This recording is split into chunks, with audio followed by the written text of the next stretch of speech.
এবার আমি এতে পানি দিয়ে দেবো, দিয়ে এবার ঢাকা দিয়ে দেবো। তারপরে ফুটে গেলে ডাঁটাগুলো দিয়ে দেবো শাকে।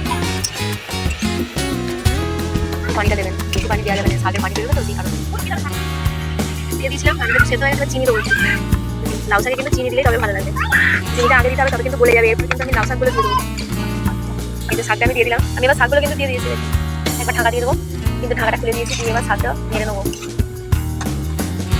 আমি এবার পোস্তটা দিয়ে দেবো। দেখুন শাক কিন্তু রেডি, আমি এবার খাবো। একটু দেখুন কেমন হয়েছে, একটু সুন্দর হয়েছে। কেন তুমি খাবে? দেখুন কত সুন্দর কিন্তু সেদ্ধ হয়ে গেছে, ডাঁটাগুলো সেদ্ধ হয়ে গেছে, আলু সেদ্ধ হয়ে গেছে, সবই সেদ্ধ হয়ে গেছে। তো আপনারা এইভাবে বানাবেন, গরম করে খাবেন। কেমন লাগলো বলবেন, ভালো লাগলে লাইক করবেন, শেয়ার করবেন। সুস্থ থাকবেন, ভালো থাকবেন, দেখা হচ্ছে পরের ভিডিও।